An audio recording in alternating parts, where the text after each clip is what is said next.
O te toi whātalo whātu le nei fo I whai ungo le vaiaso lo tātu tinu, o nisi ne o Tala I mea lo te tupu ai, o si mai ele whaafonga. O le vaiaso ne o whaala wilo le whionga le lipa le mia, le la auli le maali e tōpula te vau fosi shmet, nisi o fōwhanga o whaata oto le mālo, e pine ma toi whaama natu ati le pēr le tūto tasi o le mālo Sāmoa. O lana saunoanga le na ia wha I loa tuai, e lana whailoa inga masui o le fono e ka le seso whatasi.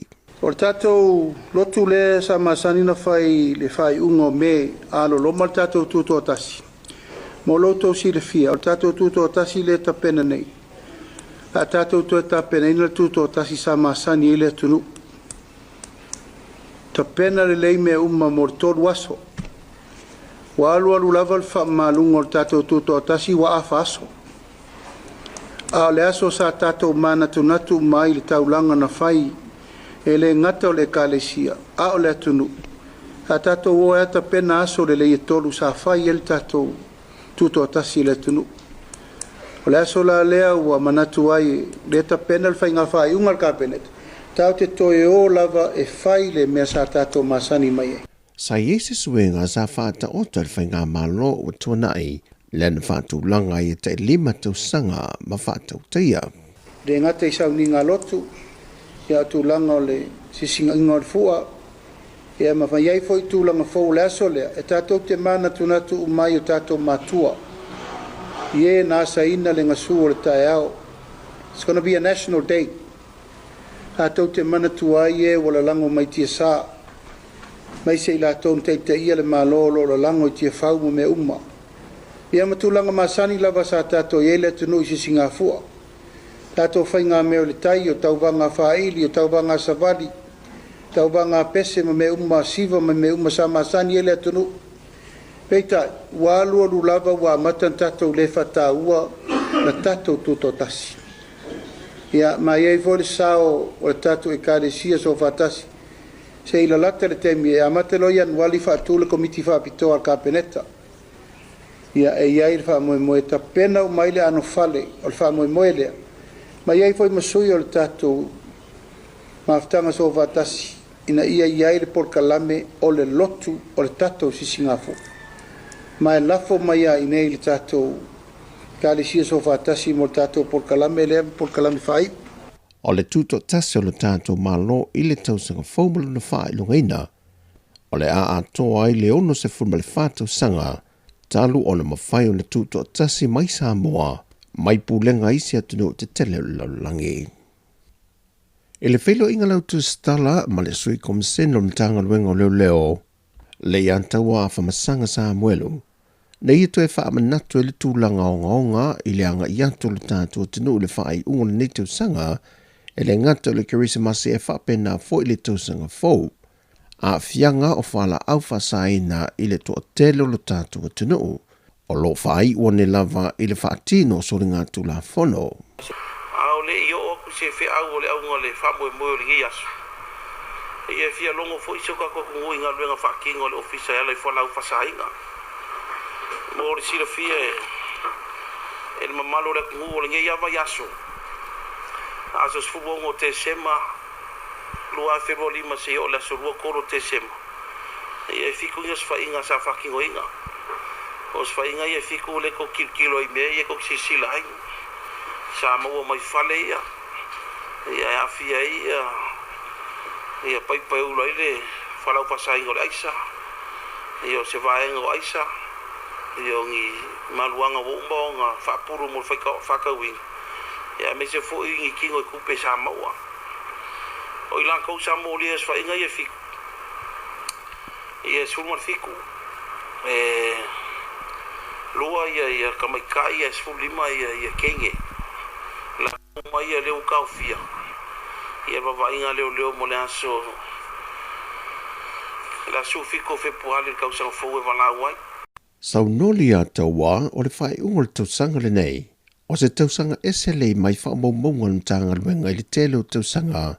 Ele ngata I le siti o le foi numero o sa whainga, ai o ilanto foi o lo tau fia mai iai. Mai la so ivo te sema se ipa ia na so lusu kol. Ua se fulu ai Ia os whaingan kanga luenga. Ma ua whainga mōli ai ngisi e fast food wha. Kōresu limangi ali ia mangi ki ngāpon ka mai kai sko iwa. Ia morsi la fiar ka kokongu e le whai kikiri whawa winga o ngā luenga leo. Maka kuar ke mige si pa ia kau sang fo. Ia mo le kau whai e kafi ese le whalau whasainga. Wakuras whainga ira ko umai mo wakur whale mo ria uma. Mo koi unga li. Ia mo ria uma. Ira ko uma ia ro kau fiar ke mige. Ia o le kalo fo il kako o loa vangoa le ofisa leo. Rusu whai kula e walau mai ai umako saungi fo. Ia mau kingoa. Wangi iau le afia le whalau pasahinga kau sang fo.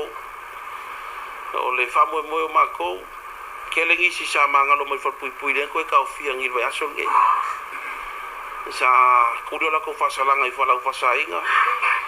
Mai leo koe mamal mako kanga luenga. Le whakingo peo os whainga. E whao ngai malo sirkula fonga. Inga ia sai la ko o lo whakingo inga ia whalau pasahinga. Whai loe le ia taua, wano whata pena le matanga ruenga o leo iso o se taimi, e oso whai ai i lanto o mai ripotia mai te tonu, o loo masalomia manino whanga o loo whaatino ai le whata wino le aisa, man wha moe ia o ato le tausanga fau, wa maua lunga le pesene o le tao fia o le o fi mai o le aisa, i lo tato o te noo. O whaalawi lo whaalawai tele le whionga le tiktai o le atanoo, le whionga le lau de le mali e tōpala te vau fosi, wa whaamamadui nā loa ia le aso lulu wa yasu te tasi, o le a avea maso anga poni mataro sanga, mo le atunu o atoa. Wa whatulanga o le tulai lima le waveao, se ia o atu i le tasi le au li mo le anga poni, wa whatulanga o le a amata mai le tulai lima i waveao, se ia o atu le tulai tasi le au li e whamaya ai.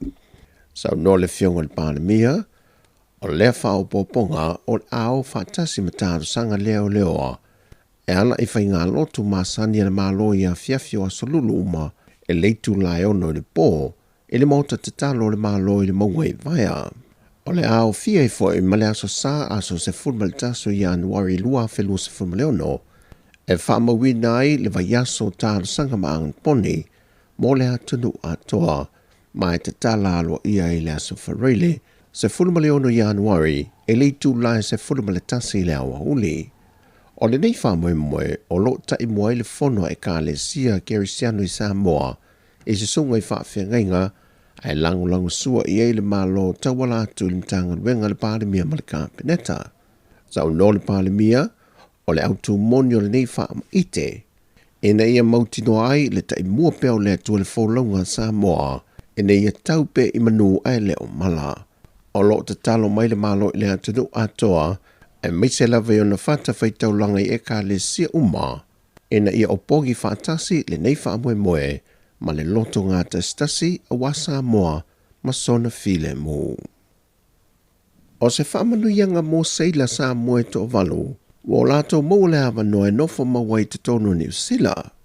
E le pepo whaamtalanga mai i le ofiso le pālemia, o lo wha i loa mai ei le tāua telo le whainga paanga lo tātou malo, e taua latu le au unanga waa Samoa, ma isi company i atunu mamao. O le maua i le o awanoa tātou seila, e tālo sangai mo awanoa no fumau e wha awawa ia latu tautua, mo ia company i waa te tele. O whailo mai le whionga le li pule le au unanga waa Samoa, e a tāwhesi le whae le o oi puniu Filipo, wanga waa i pepa no fumau i lātou nei e toa walu. O i lātou ia e toa walu o lo ngā lulel company waa a le Kiwi Rail i New Zealand.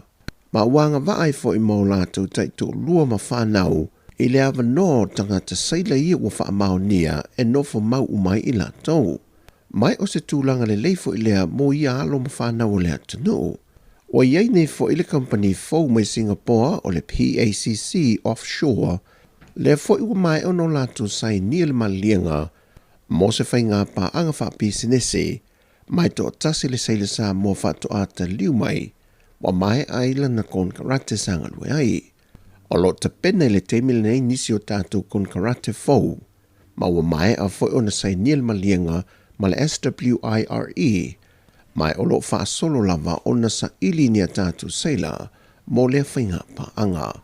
Ai le teimile nei na tā ua tā whasilwhai, o lo wha wau lava ona malanga atua tātou seila mo ngā ruenga I lungo vaapala o pasese, ato ai ma vaala o loa le company o le MSC, ma o lo le lei lava le wha ngā solongo ngā ruenga I alo ma whanau, o lo ngā lulue ai.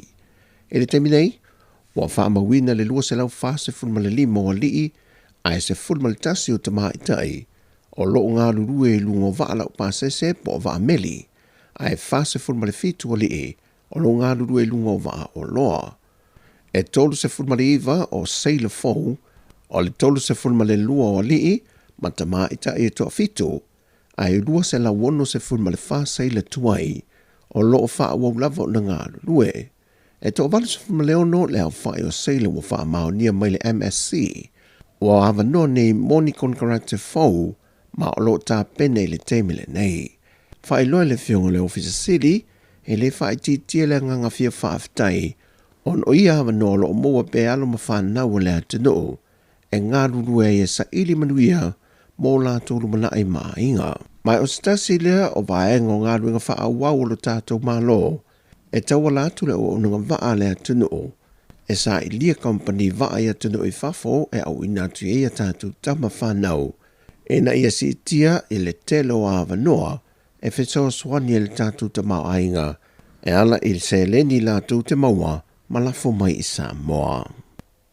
Mai I le whaamsinonga, wa whaalea o ngā aina nei I le whaamsinonga le tālo sanga le vang whaupawhai le HRPP. Ma li ma le manu alofa tu au, ina ia wha o ngā lo le vanga whasa fulma le whapui pui tasi a o le tūla whono, o le se 40% o tina e wha o fiatu te tono le pāle mene.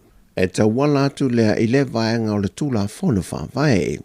Lea whai unga le whaamasinonga, na whola sia le whionga le whaamasino, ia le ia tau le Sāmoa Clark. E nei a bulmulta ia pele whai unga le whaamasinonga I tāro sanga to ilo, I le tausanga lua whelua se fulmaltasi, e whato a mawhai o na whaonga ina le vaenga leo le tūla whono, e na ua mai ani whai ngā pālota la I tipe a whaatino. E be o na sila fia, o wa iei nisi o whai unga o tālo sanga I whai ngā pālota ua mai atu. Ua mautinoa o le ato e whaia I ei whidiwhiringa I tū malo, ai o lo whaata a vale fo I le whaamasinonga le tūlanga o se tasi o mata upo, e le I mai alona sue hina. O Tala fo wia, manuia tele nei asu si o tātou atinu o, whasai foia.